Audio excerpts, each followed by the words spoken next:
The best money market mutual funds before 2021 ends. Money market mutual funds may be the best option for you if you're seeking a safe, short-term investment for your money. But among the many options, what are the best money market mutual funds? Hello, this is Financial and Investment Wisdom, and I'm here to help you achieve financial freedom. To be notified of each upload, please click the subscribe button and switch on the notification option. The return on money market investments is in the single digits. The risk to principal is relatively low when compared to stocks or corporate debt problems.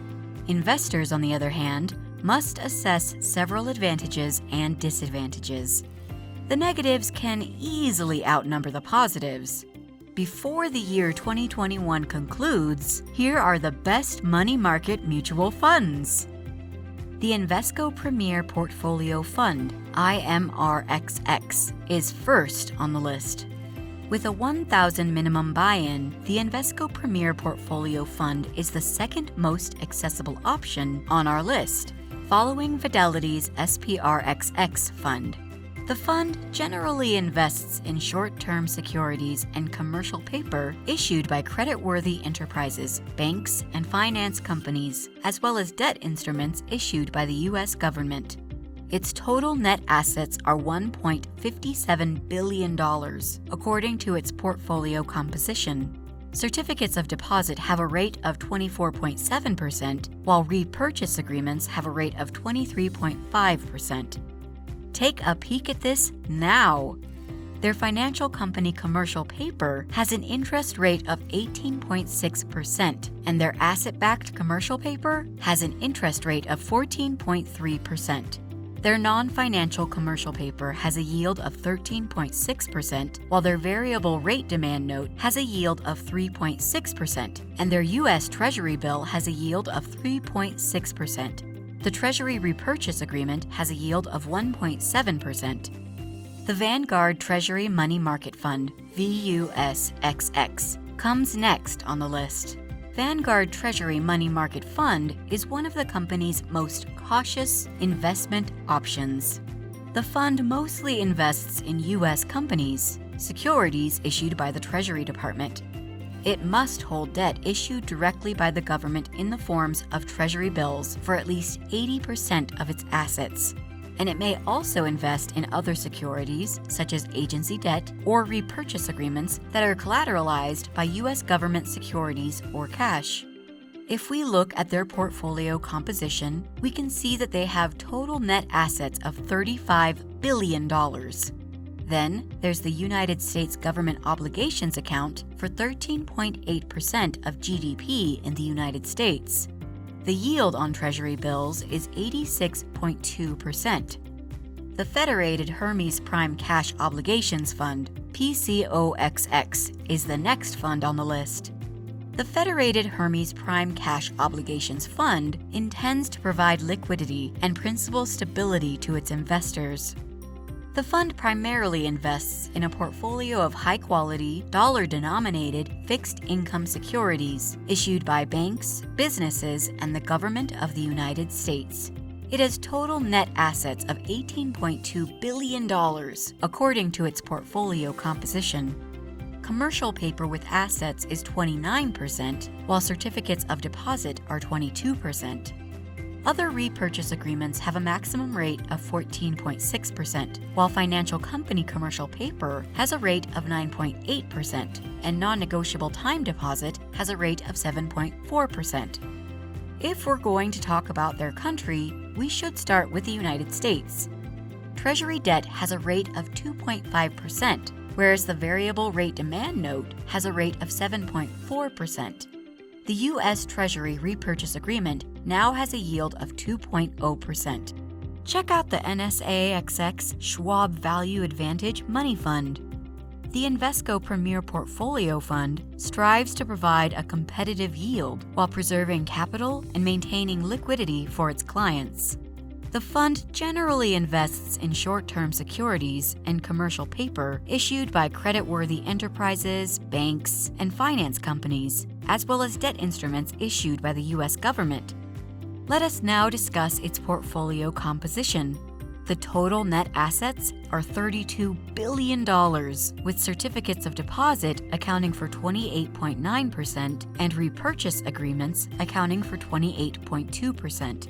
It consists of 24.4% commercial paper and an 11% non-negotiable time deposit.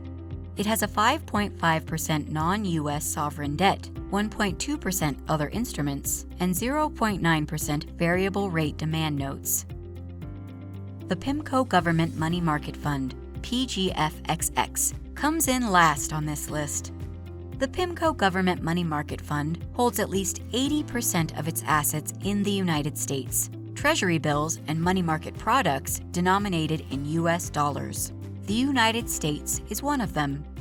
Treasury bills, notes, and other government obligations, as well as repurchase agreements secured by government liabilities, are all guaranteed by the U.S. government.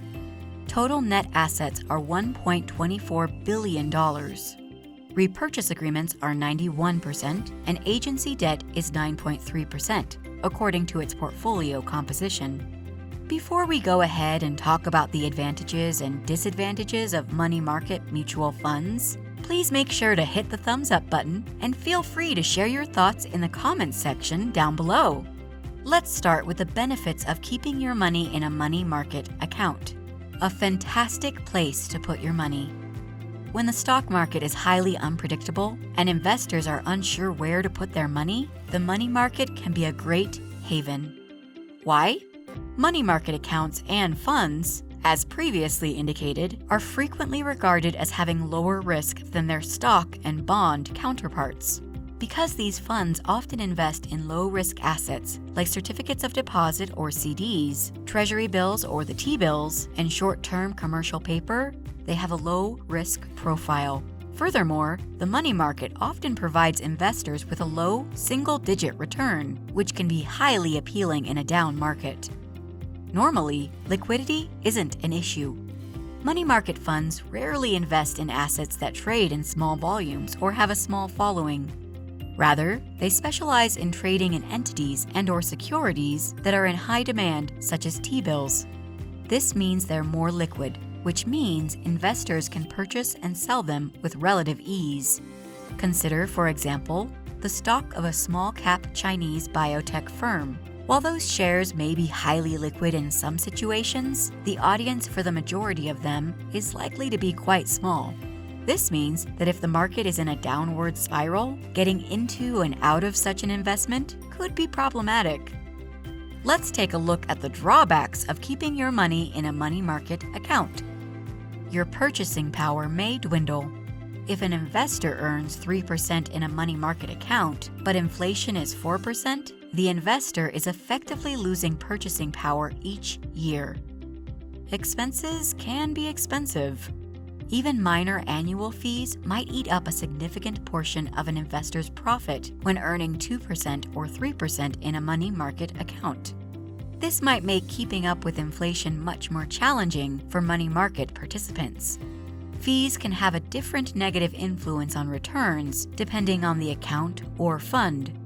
If an individual invests $5,000 in a money market account that pays 3% yearly and pays $30 in fees, the total return can be significantly impacted. The $30 in fees are 20% of the entire yield, a significant deduction that cuts the ultimate profit significantly. The given figure does not account for any potential tax implications that may arise if the transaction were to occur outside of a retirement plan. There's a chance the FDIC's safety net won't be there. The Federal Deposit Insurance Corporation, FDIC, insures money funds purchased at a bank for up to $250,000 per depositor. Money market mutual funds, on the other hand, are rarely insured by the government. This implies that, while money market mutual funds are still a relatively safe location to put money, there is still a risk factor that all investors should be aware of. If an investor had a $20,000 money market account with a bank and the bank went bankrupt, the investor would most likely be compensated through this insurance. In contrast, if a fund did the same thing, the investor might not be compensated, at least not by the federal government. Money market funds' exceptional reputation was tarnished significantly by the 2008 financial crisis. The shares of a prominent money market fund plummeted below $1, prompting a run on the entire money market business. Since then, the industry has collaborated with the Securities and Exchange Commission, SEC, to implement stress tests and other steps to boost resiliency and restore some of the harm to reputation. Returns may vary in another downslide. Money market funds often invest in government securities and other fairly safe vehicles, but they may also assume considerable risks to provide higher rates to their clients. For example, to acquire an extra 1/10 of a percentage point of return, the fund might invest in higher risk bonds or commercial paper. The argument is that, given the added risk, investing in the highest yielding money market fund may not necessarily be the best option. Remember that a fund's prior year's performance isn't always indicative of what it will produce in the coming year. It's also worth noting that the money market's alternative may not be desirable in various market scenarios. Another disadvantage is the missed opportunity. Including recessionary periods, common stocks have returned roughly 8% to 10% on average throughout time. An investor may be missing out on a better rate of return by investing in a money market mutual fund, which frequently yields only 2% or 3%. This can have a significant impact on a person's ability to accumulate wealth. Overall, money market investing can be highly beneficial, especially if you're looking for a short-term, relatively safe location to put your money. Low returns, a loss of purchasing power, and the fact that some money market investments are not FDIC guaranteed are all negatives. The aforesaid advantages and disadvantages, like those of any investment, make a money market fund excellent in some situations and possibly damaging in others. You're probably doing it wrong if you're in your 30s and have your retirement funds in a money market fund, for example. And that's it for today's video. If you want more videos like this, please make sure to subscribe to the channel and turn on the notifications to be notified of every new upload. This is Financial and Investment Wisdom, and we will see you in our next video.